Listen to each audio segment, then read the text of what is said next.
Tapi ada yang aneh tahun itu. Tahun itu dia i'tikaf selama 20 hari 20 malam. Dia tidak keluar dari Masjid Nabawi. Ada yang aneh, karena yang biasanya 10 hari 10 malam. Kalau kita salat di Masjid Nabawi tepat di mihrab, maka di samping mihrab sebelah kiri ada satu tiang bernama Ustuwanatus Sarir. Sampai hari ini masih tertulis Ustuwanatus Sarir. Ustuwana artinya tiang, sarir tempat tidur. Karena di bawah tiang itu diletakkan tempat tidur Nabi Muhammad sallallahu alaihi wasallam. Disitulah Nabi i'tikaf. Di samping Ustuwanatus Sarir ada namanya Ustuwanatul Haris. Tiang Haris artinya penjaga. Disitulah tegaknya penjaga Nabi, yaitu Sayyidina Ali ibni Abi Thalib radhiyallahu anhu. Di Ustuwanatus Sarir itulah sahabat melihat ketika Nabi terjaga dari tidurnya, bangkit dari berbaringnya, nampak berbekas di pundaknya, yaitu bekas anyaman pelepah korma yang dijadikan sebagai alasnya. Lalu sahabat ingin membelikannya kasur yang empuk, firash, permadani yang lembut. Tapi Nabi mengatakan itu tak layak bagiku. Biarlah aku berada di atas anyaman pelepah korma ini saja, berbekas di pundak kulit yang lembut. Betapa malunya kita yang melekatkan tubuh ini di atas kain yang lembut. Di bawah kain lembut itu ada kasur yang tebal. Di bawah kasur yang tebal itu ada lagi alas yang tinggi. Lalu kemudian kita meminta kepada Allah, wa adkhilnal jannata ma'al abrar, masukkan kami ke dalam surga bersama orang-orang baik, bersama Nabi Muhammad sallallahu alaihi wasallam. Sementara dia berbekas pundaknya karena beralaskan alas yang keras, pelepah korma yang dianyam yang menjadi alas pundaknya yang lembut. Begitulah kehidupan dia. 20 hari 20 malam dia beriktikaf, tidak keluar sama sekali dari Masjid Nabawi. Ma baina baiti wa mimbari, antara rumahku dan mimbarku raudhatun min riyadil jannah, salah satu dari taman-taman surga. Selesai bulan Ramadan, masuk bulan Syawal. Selesai bulan Syawal, masuk Zulqa'dah. Selesai Zulqa'dah, masuk Zulhijjah. Di bulan Zulhijjah beliau melaksanakan haji yang sebelumnya sudah difardukan, tapi barulah dilaksanakan haji tahun itu, disebut dengan haji wada. Wada, selamat tinggal, karena memang setelah itu Nabi meninggal dunia.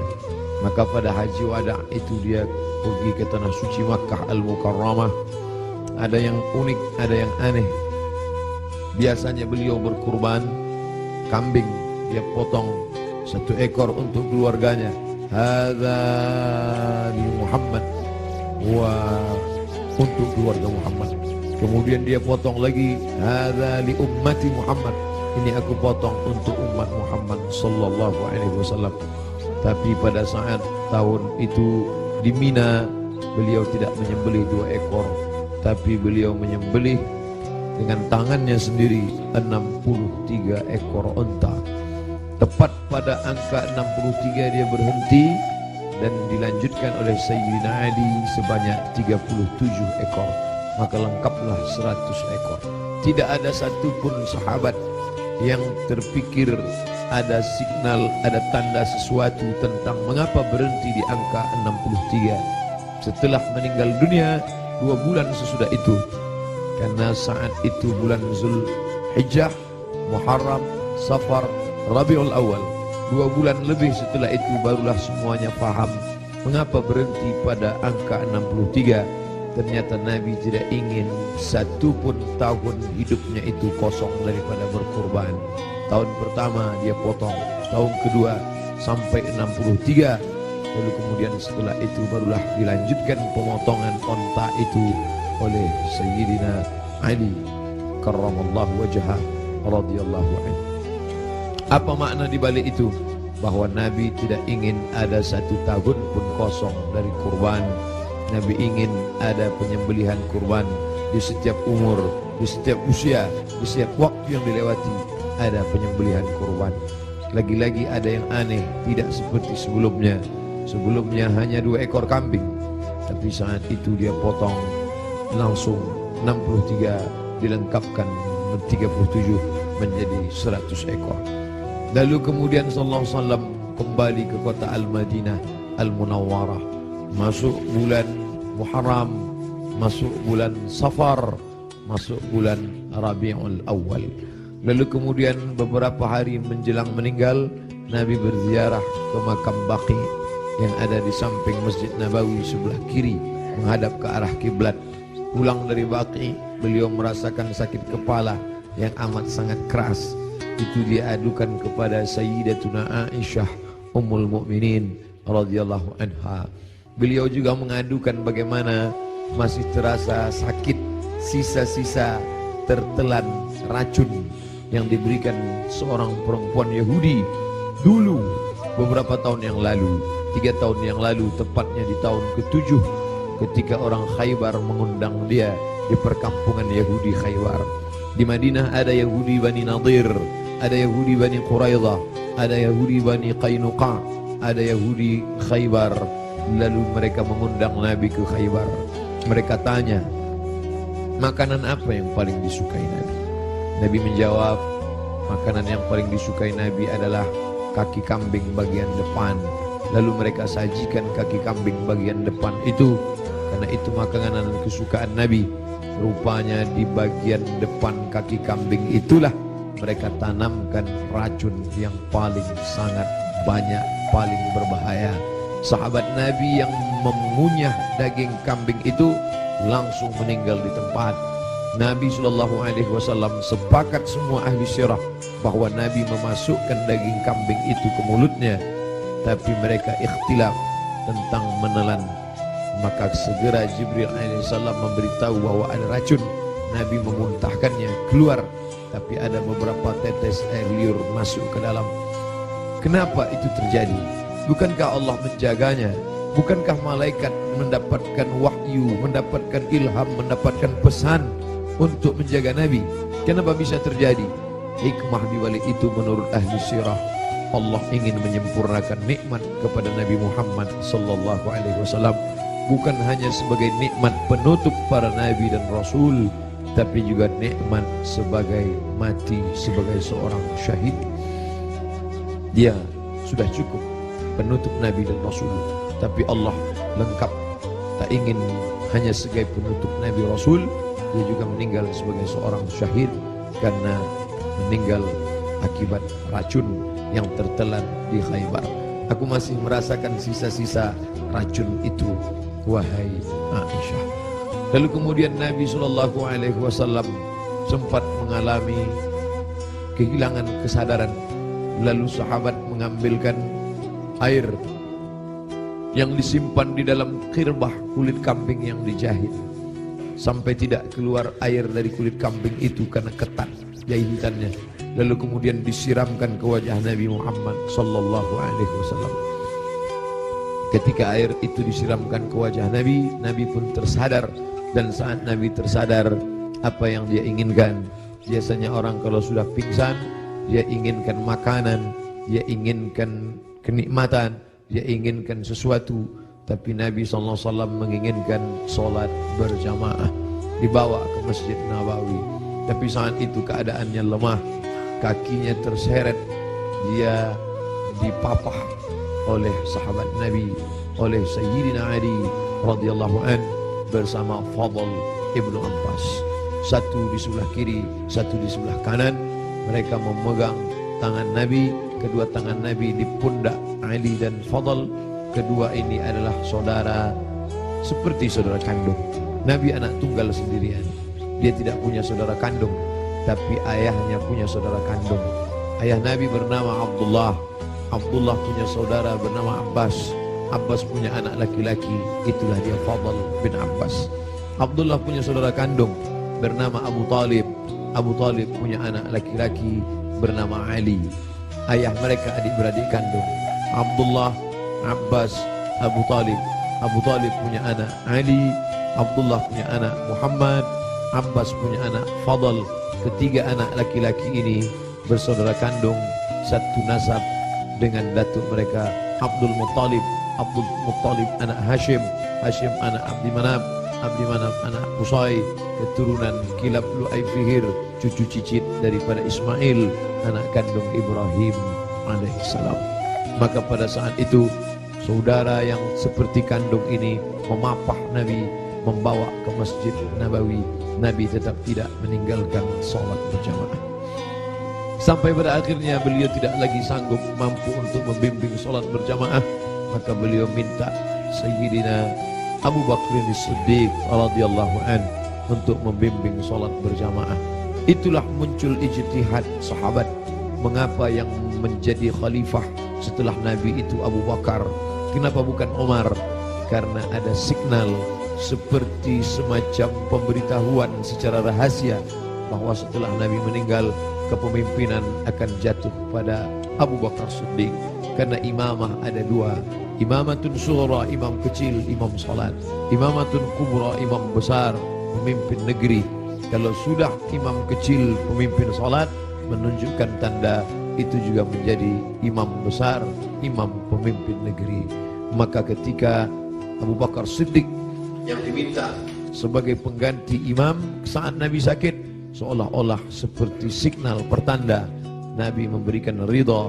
Nanti setelah meninggal Abu Bakar Siddiqlah yang akan memimpin kepemimpinan politik.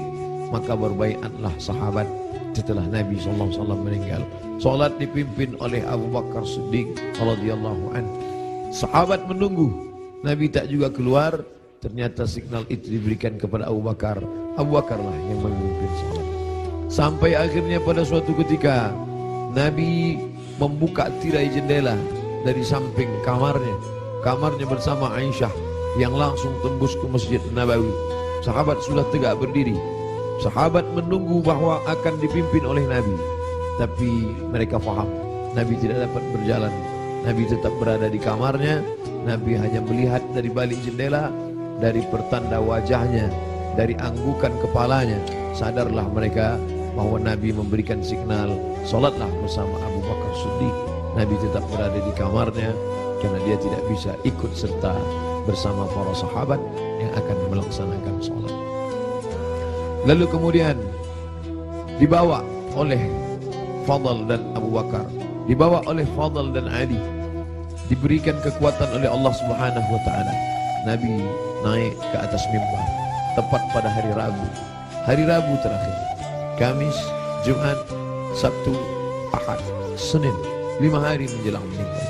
Nabi naik ke atas mimbar. Sampai di atas mimbar, apa kata Nabi sallallahu alaihi wasallam? Man kuntu jalattu lahu dhahran. Siapa yang pundaknya pernah aku cambuk. Saat aku mencambuk unta, lalu ujung cambuk itu terkena pundaknya karena dia berada di balik unta, di balik kuda, di balik keledai, di balik bukit. Terkena ujung cambuk itu. Lalu dia merasa sakit hati, tapi dia tidak mau menuntut karena dia segan, karena aku seorang nabi. Man kuntu jalattu lahu dhahran. Siapa yang pundaknya pernah aku cambuk, hadza dhahri, ini pundakku, ini pundak Muhammad. Falyastaqit minhu, silakan balas. Sahabat semua terdiam. Sahabat tahu masa-masa perpisahan itu pasti akan datang. Nabi minta maaf. Siapa yang kulitnya pernah aku sakiti, ini pundakku, silakan balas. Semua sahabat terdiam. Man kuntu syatamtu lahu irdan. Siapa yang pernah cakapku kasar, menyinggung perasaannya. Man kuntu syatamtu lahu irdan. Siapa yang pernah aku caci maki, andai datang keluar kata-kata kasar dari lidahku, lalu kemudian hatinya tersinggung, hadza irdi, ini harga diri Muhammad. Falyastaqit minhu, silakan balas. Semua sahabat terdiam. Tak ada sahabat yang ingin membalas. Mereka mengikhlaskan semua. Andai pernah tercambuk pundak mereka, ya Rasulullah, jangankan pundak, nyawa kami berikan untuk kau. Saat gigimu patah, saat pelipismu berdarah, sahabat menghunuskan pedang di tengah pasukan berkobar pada perang Uhud. Mereka masuk, dijamin pasti 99,9% akan mati. Mereka memberikan nyawanya untuk Nabi Muhammad sallallahu alaihi wasallam.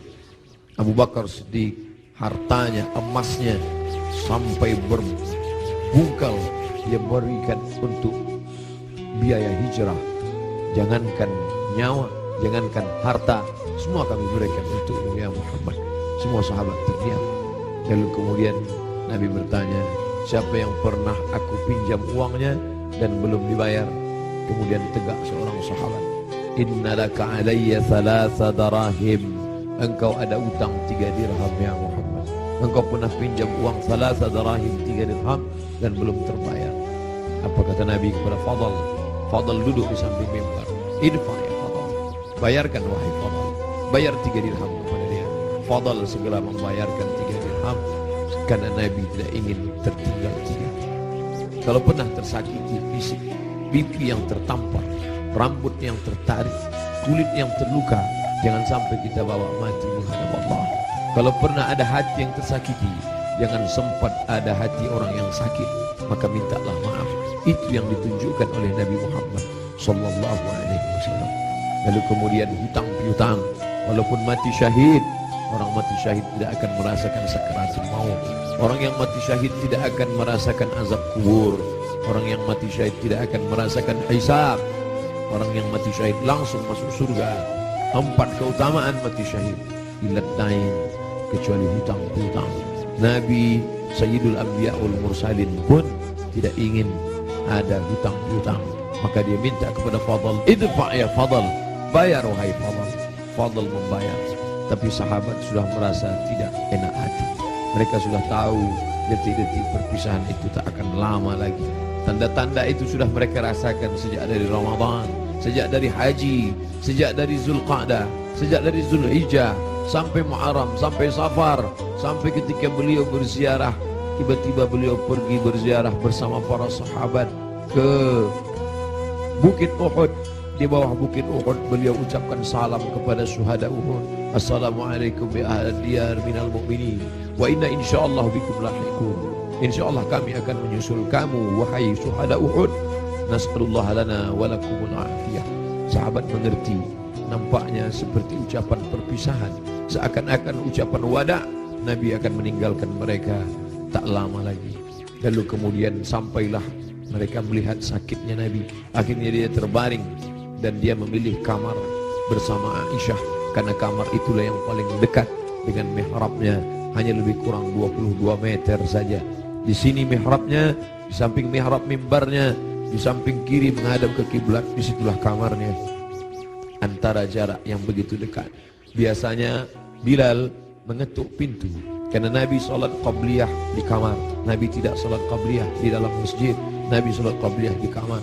Bilal biasanya mengetuk pintu, bertanya, sudah bolehkah iqamat wahai Rasulullah? Kalau Rasulullah mengatakan aqimis salah, iqamatlah Bilal. Barulah Bilal berani, Allahu Akbar, Allahu Akbar, asyhadu an la ilaha illallah, asyhadu anna Muhammadar Rasulullah, hayya 'alas salah, hayya 'alal falah, qad qamatis salah, qad qamatis salah, Allahu Akbar, Allahu Akbar, la ilaha illallah. Tapi hari itu tidak ada signal dari Nabi, karena Nabi berada di kamar. Dipapah pun tak juga sanggup berdiri. Sampai akhirnya datanglah Sayyidatuna Fatimah masuk ke dalam kamar Nabi sallallahu alaihi wasallam. Nabi membisikkan sesuatu ke telinga Fatimah. Fatimah tersenyum. Nabi membisikkan sesuatu ke telinga Fatimah. Fatimah bersedih. Kelihatan dari raut wajah Fatimah ada sesuatu yang tidak menyenangkan. Nabi berbisik sesuatu ke telinga Fatimah. Fatimah tersenyum. Di saat yang sama terlihat wajahnya seperti gembira mendengar sesuatu. Setelah itu berlalu, lalu Aisyah bertanya kepada Fatimah, apa yang dibisikkannya wahai Fatimah? Kata Fatimah, tak lama lagi saya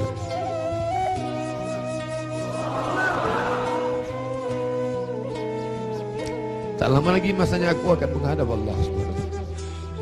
Inilah masa-masa terakhir. Aku akan bersama dengan kalian. Kenapa Fatimah tersenyum? Karena Nabi berbisik, engkau adalah orang pertama yang akan menyusul di antara keluarga. Engkau adalah orang pertama yang akan bersama dengan engkau adalah orang pertama yang akan menyusul aku dari keluargaku. ucapan Nabi itu benar. Tidak ada yang lebih daripada itu, bahwa setelah Nabi SAW meninggal 6 bulan lamanya, tak lama, hanya 6 bulan saja setelah itu, Sayyidatuna Fatimah menyusul Nabi Muhammad SAW. Anaknya dikatakan Nabi, Innal Hasan wal Husain Sayyida Syababi Ahlil Jannah. Sesungguhnya Sayyidina Al-Hasan, Sayyidina Al-Husain adalah 2 pemimpin pemuda surga. Pemuda-pemuda yang salat subuh ini, pemuda-pemuda ahli surga ini akan dipimpin oleh Sayyidina Al-Hasan, Sayyidina Al-Husain. Fatimah Sayyidatu Nisa'i Ahlil Jannah, perempuan-perempuan yang hadir di majlis ilmu ini, perempuan-perempuan salihah yang hidup bersama kita saat ini, mereka akan masuk surga dipimpin oleh Sayyidatu Nisa'i Ahlil Jannah, yaitu Khadijah, yaitu Sayyidatuna Fatimah, buah pernikahan Nabi dari Sayyidatuna Khadijah Al-Kubra. Itu yang membuat Fatimah tersenyum. Bagaimana rasanya ketika kebahagiaan bersatu dengan kesedihan? Satu sisi merasa bersedih karena akan berpisah dengan Nabi, tapi ternyata perpisahan itu tidak lama, Fatimah. Perpisahan itu tidak lama, Fatimah. Hanya sekedar 6 bulan saja. Setelah itu engkau akan menyusul. Engkau akan menyusul. Allahumma salli ala Sayyidina Muhammad. Allahumma salli ala Sayyidina Muhammad. 14 abad yang lalu kisah itu terjadi, tapi seakan-akan kita bersama dalam ruangan itu, bersama Aisyah, bersama Fatimah. Mudah-mudahan kesusahan kita ini akan membuat kita dekat dengan Nabi SAW. Tidak ada yang bisa menguatkan jiwa kita selain daripada takbir Allahu Akbar. Jangan biarkan jiwa ini larut bersama kesedihan. Tidak layak untuk sedih, karena orang-orang beriman dia mesti kuat. Allah bersama dia, Rasulullah SAW selalu bersama dia. Kita tetap berselawat, kita tetap agungkan Allah. Mengapa kita mesti rapuh? Mengapa kita mesti bersedih? Orang beriman itu, ala inna awliya Allah, ketahuilah wali-wali Allah, orang-orang yang menolong agama Allah, la khawfun alaihim wa la hum yahzanun. Tak ada takut dalam hati mereka, tak ada takut dalam jiwa mereka. Wa la hum yahzanun, mereka tidak bersedih hati. Yang tidak boleh hanya memukul-mukul pipi, menarik-narik kantong, menarik-narik rambut, menyobek-nyobek baju. Laisa minna man darabal khudud wa syaqqal juyub. Siapa yang memukul pipi, siapa yang menarik rambut, siapa yang merobek kantong, bukan umat Muhammad sallallahu alaihi wasallam. Adapun meneteskan air ketika anaknya Ibrahim meninggal dalam usia 18 bulan. 18 bulan umur anak kesayangan itu meninggal, meleleh air mata Nabi. Kenapa engkau menangis ya Rasulullah? Ama tarda ya Rasulullah? Apakah engkau tidak ridha atas ketetapan Allah ini? Aku ridha, kata Nabi. Lalu kalau ridha, kenapa engkau menangis? Ungkapan kasih sayang, air mata, ungkapan kasih sayang.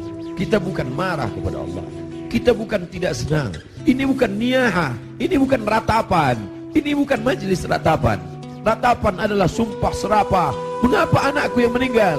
Mengapa menantuku yang meninggal? Mengapa suamiku yang meninggal? Kita tidak meratap. Majelis ratapan dicela, dimurkai oleh Allah dan Rasulullah. Kita tidak meratap. Ini air mata kesedihan, ini air mata kasih sayang. Selama mulut tidak menyumpah serapah. Da'wurna, kata Nabi, ketika ada beberapa perempuan yang menangis bersama Nabi berjalan, Sayyidina Umar radhiyallahu anhu. Lalu apa kata Umar? Da'wurna, biarkan mereka menangis. Ungkapan kasih sayang. Selama tangan tidak memukul pipi, selama tangan tidak menarik rambut, selama mulut tidak berkata sumpah serapah, maka biarkan. Bahkan ketika Nabi memegang jenazah Uthman ibnu Maz'un, menetes air mata Nabi, jatuh ke pipinya, jatuh ke janggutnya, jatuh ke bawah sampai ke wajah Uthman bin Maz'un, menunjukkan air mata itu banyak. Nabi menangis. Nabi hatinya lembut. Menangis adalah ungkapan kasih sayang. Menangis adalah ungkapan kesedihan. Menangis adalah ungkapan keridhaan. Menangis adalah ungkapan melepaskan jiwa yang tertahan, tapi kita tidak larut dalam tangisan itu. Nabi berbaring, lalu kemudian ditutupi wajahnya, ditutupi dengan kain, tapi perlahan dia bukakan. sampai akhirnya tangan itu tidak bisa bergerak. Lalu kemudian Sayyidatuna Aisyah radhiyallahu anha membacakan Al-Fatihah. Bismillahirrahmanirrahim. Alhamdulillahirabbil alamin. Arrahmanir rahim. Maliki yaumiddin. Iyyaka na'budu wa iyyaka nasta'in. Ihdinas siratal mustaqim. Shiratal ladzina an'amta 'alaihim ghairil maghdubi 'alaihim waladdallin. Dibacakannya qul huwallahu. Bismillahirrahmanirrahim. Qul huwallahu ahad, Allahus samad, lam yalid wa lam yulad wa lam yakul lahu kufuwan ahad. Qul huwallahu ahad, Allahus samad, lam yalid wa lam yulad wa lam yakul lahu kufuwan ahad. Qul huwallahu ahad, Allahus samad, lam yalid wa lam yulad wa lam yakul lahu kufuwan ahad. Dibacakannya qul a'udzu birabbil falaq, qul a'udzu birabbil falaq, min syarri ma khalaq, wa min syarri ghasiqin idza waqab, wa min syarri naffatsati fil 'uqad, wa min syarri hasidin idza hasad. Dibacakannya qul a'udzu birabbin nas, malikin nas, ilahin nas, min syarri wasil khannas, alladzi yuwaswisu fi sudurin nas, minal jinnati wan nas. Lalu telapak tangan Nabi ditiupkan, ayat-ayat yang sudah dibacakannya itu yang penuh berkah ditiupkannya ke telapak tangan Nabi. Padahal mestinya kita yang membacakan, kita tiupkan ke telapak tangan kita, lalu kita usapkan ke wajah orang yang sakit. Tapi Sayyidatuna Aisyah tidak ingin melangkahi. Ada tangan yang lebih berkah daripada tangannya, ada tangan yang lebih mulia daripada tangannya. Itulah tangan Sayyidul Ahlil Jannah, Sayyidina wa Maulana Muhammad sallallahu alaihi wasallam. Ditiupkan ke telapak tangannya, lalu diusapkan ke wajah Nabi Muhammad sallallahu alaihi wasallam. Aisyah melihat di wajah Nabi seperti menginginkan sesuatu. Sebagai seorang istri yang menemani Nabi dalam suka dan duka, dalam senang dan tawa, maka Nabi mengerti bahasa, Aisyah mengerti bahasa yang diperlihatkan oleh Nabi SAW. Lalu kemudian Aisyah paham bahwa Nabi menginginkan siwak. Nabi suka kepada siwak. Laula an asyqa ala ummati, kalau tidak memberatkan bagi umatku, la amartuhum bisiwak, pasti aku perintahkan mereka bersiwak inda kulli shalah, dalam setiap salat. Lalu kemudian Aisyah mengambil siwak, lalu merobek ujung kulit siwak dan mengunyahkannya agar ujung siwak itu keluar serabutnya. Lalu kemudian diberikan, diletakkan ke bibir Nabi sallallahu alaihi wasallam. Air liur terakhir yang bersatu dengan mulut Nabi sallallahu alaihi wasallam adalah air liur yang digigitkan oleh Sayyidatuna Aisyah ke ujung siwak, lalu diberikan. Tampak senyum di wajah Nabi sallallahu alaihi wasallam. Makin lemah. Hari Senin, saat yang amat sangat menyedihkan, Nabi makin lemah. Nabi berkata, apa kata Nabi sallallahu alaihi wasallam? As-salah, as-salah.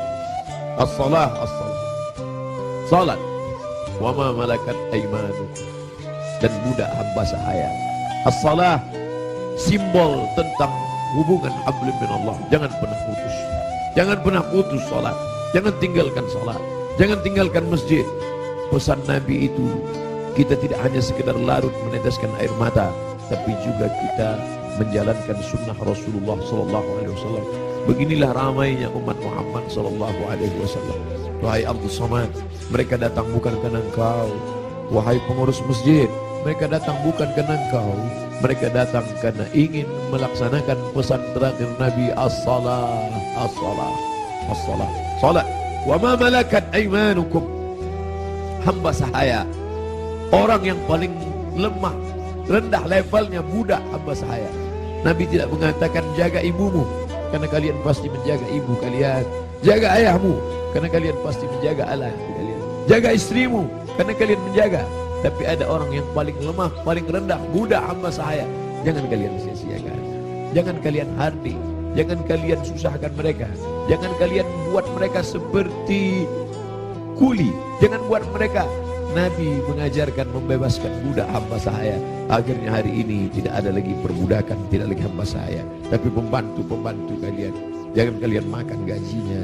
Jangan kalian makan titik puluh keringatnya. Supir kalian, security kalian, orang yang menggali parit untuk mencari makan, pekerja kalian.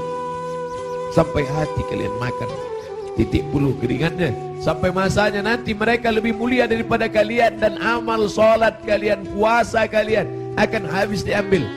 Atadruna mal muflis, tahukah kamu siapa itu orang yang bangkrut? Siapa itu ya Rasulullah? Mayati yaumal qiyamati bi salatin, orang yang datang menghadap Allah dengan salat yang banyak, wa siyamin, puasanya banyak, wa zakatin, zakatnya banyak, haji umrohnya banyak, tapi dia sudah menganiaya orang lain.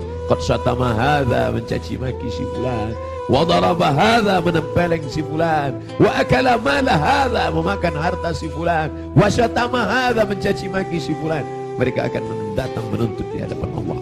Nabi berpesan, as-salah, as-salah, jaga salat, jaga salat, jangan tinggalkan salat.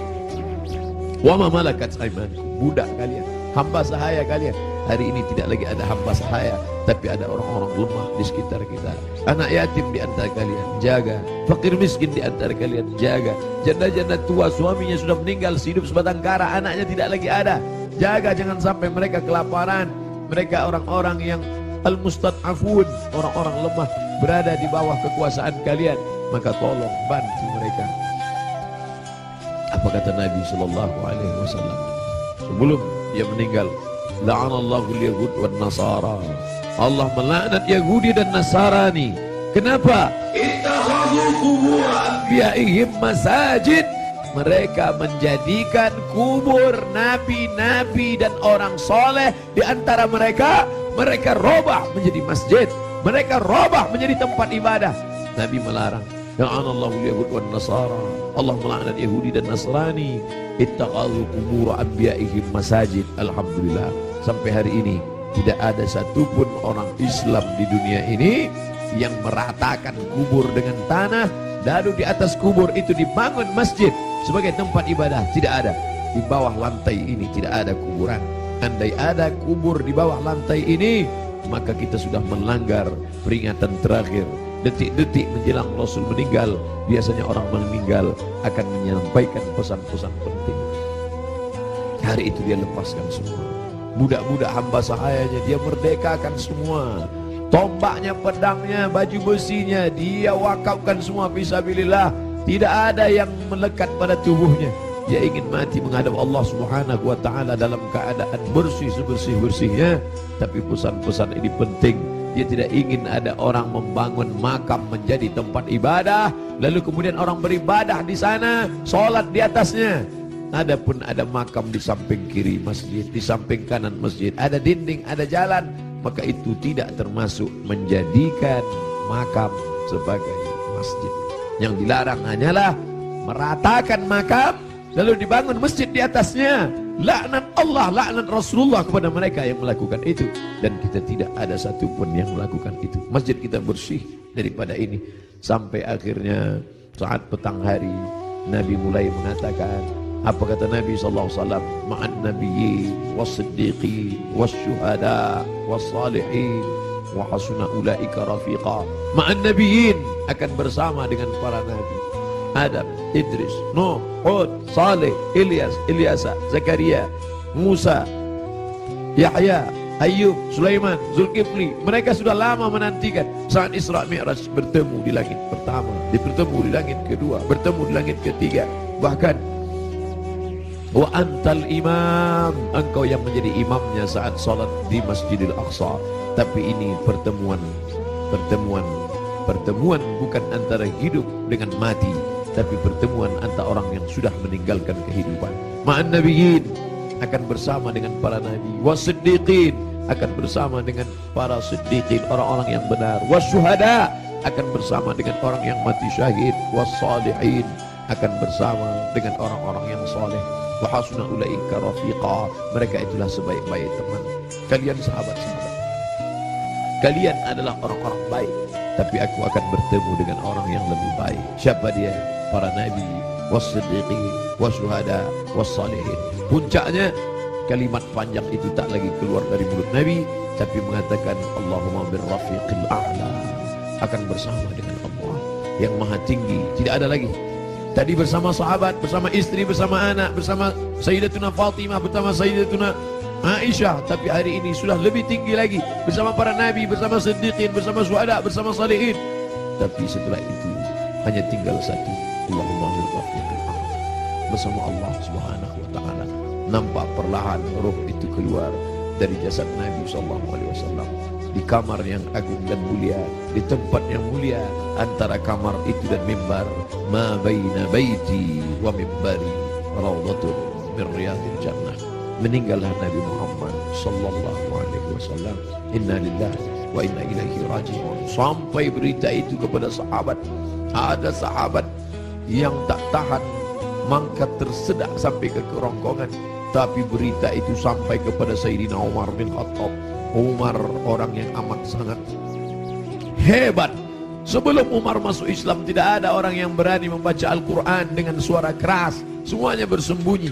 Tapi begitu Umar masuk Islam, orang berani. Begitu juga respon kepada Umar. Begitu sampai berita kepada Umar, wahai Umar, Nabi Muhammad SAW sudah meninggal, wahai Umar. Umar mencabut pedangnya. Man qala inna Muhammadan qad mata. Siapa yang mengatakan Muhammad mati akan aku pancung kepalanya, kata Umar. Siapa yang berani mengatakan Muhammad mati akan aku pancung kepalanya, kata Umar.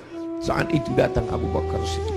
Datang Abu Bakar Siddiq membacakan ayat wa ma Muhammadun illa rasul. Wa ma Muhammadun illa rasul. Muhammad bukan Tuhan. Muhammad hanyalah seorang rasul. Qad khalat min qablihi rusul. Sebelum dia dulu sudah ada rasul-rasul. Ada Adam meninggal. Ada Idris meninggal. Ada Nuh meninggal. Ada Ayub meninggal. Ada Zulkifli meninggal. Ada Musa meninggal. Ada Harun meninggal. Qad khalat min qablihi rusul afa immata, kalau dia meninggal, au qutila, atau dia dibunuh orang, inqalabatum ala a'qabikum, apakah kalian akan meninggalkan agama ini? Apakah kalian akan murtad? Begitu mendengar ayat itu, padahal Umar bin Khattab hafal Quran, padahal Umar bin Khattab termasuk 40 sahabat kutabul wahyi, penulis wahyu. Tidak hafalkah dia ayat itu? Dia hafal Quran, dia penulis wahyu. Tapi kenapa ketika pukulan berat itu datang, lupa, hilang ayat itu dari kepalanya? Maka kita pun begitu dalam hidup ini. Kadang ketika pukulan berat itu datang, kita perlu sahabat, kita perlu teman-teman. Saat ini Abdul Somad yang mengingatkan, saat ini Abdul Somad yang membacakan. Tapi sampai masanya pukulan berat itu datang bertubi, Abdul Somad pun lupa. Siapa yang akan mengingatkan dia? Ada sahabat-sahabat dakwah semua. Abdul Somad bukan guru, Abdul Somad bukan imam, Abdul Somad bukan syekh, Abdul Somad bukan habib. Abdul Somad hanyalah seorang sahabat dakwah yang saling mengingatkan, watawasau bil haq, watawasau bis sabr. Hari ini aku yang mengingatkan engkau saudara. Tapi besok aku boleh lupa, besok aku boleh lalai. Kalian yang akan mengingatkan. Ustaz Somad dulu yang ceramah tentang ini. Ustaz Somad dulu yang kenapa engkau lupa Ustaz? Hari ini subuh ini yang penuh berkah. Allahumma barik li ummati fi bukuriha. Ya Allah, berkahi umatku ini pada waktu pagi, pada waktu subuh. Lalu kemudian berita itu sampai kepada Umar. Umar tak dapat menguasai jiwanya. Ternyata cinta mengalahkan ayat. Ternyata cinta mengalahkan semuanya. Tapi ada orang tua yang santun membuat pedang itu terjatuh. Bagaimana dengan sahabat yang lain? Bilal tidak sanggup tinggal di kota Al-Madinah Al-Munawwarah. Bagaimana mungkin dia bisa sanggup tinggal di sana? Setiap subuh dia akan mengetuk pintu itu. Dan mulai besok Selasa, kalau dia ketuk pintu itu tidak ada lagi yang keluar dari kamar. Bagaimana mungkin dia sanggup tinggal di sana? Dia tinggalkan kota Madinah.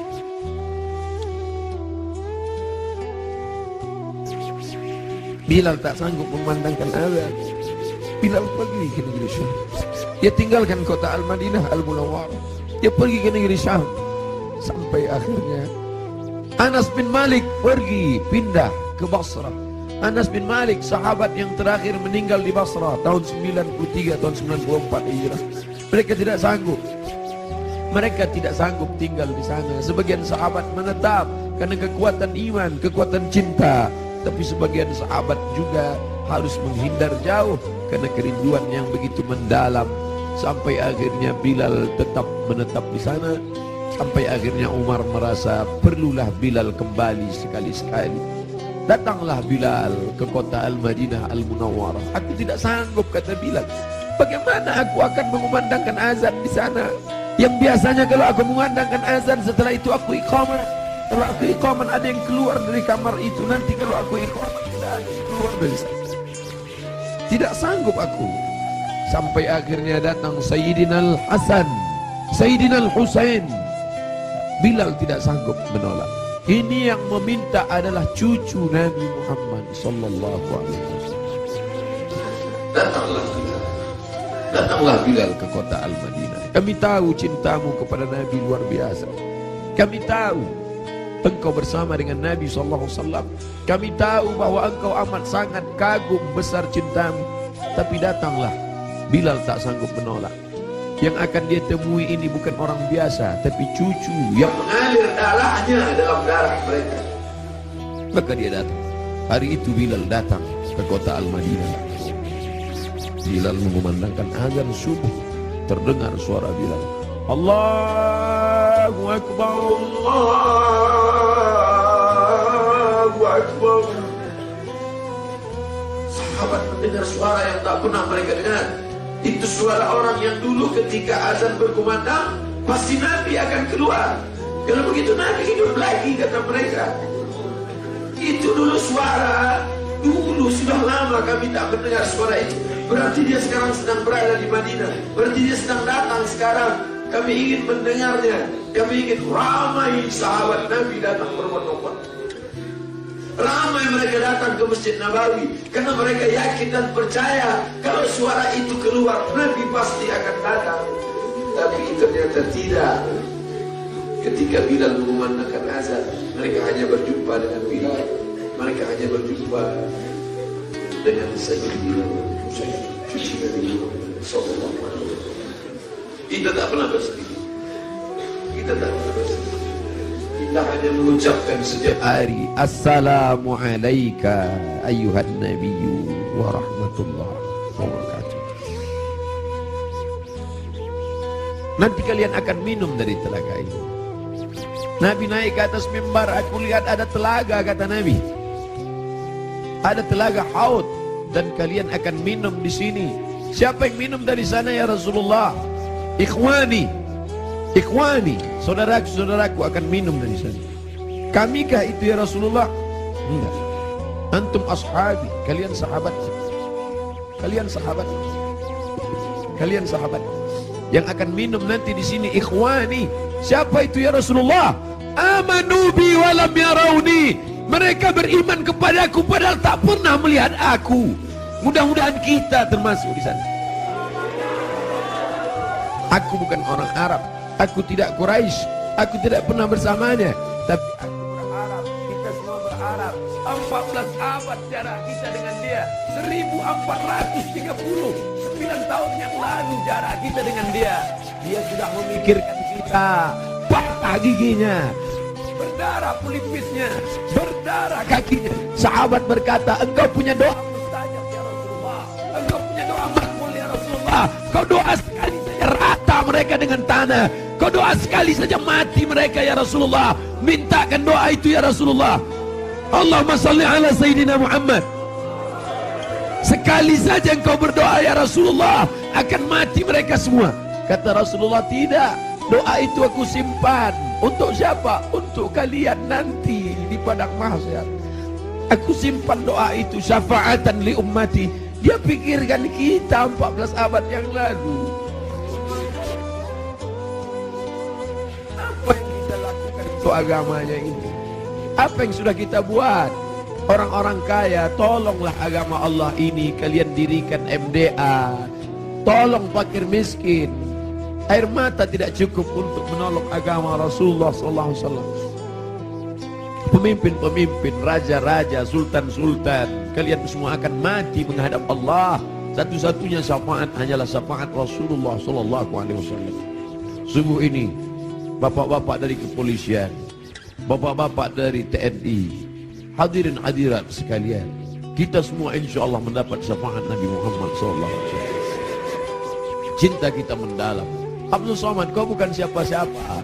Mereka mendengar kau bicara karena yang keluar dari mulutmu itu hanyalah sabda Rasulullah SAW. Kau hanya meminjam kemuliaannya.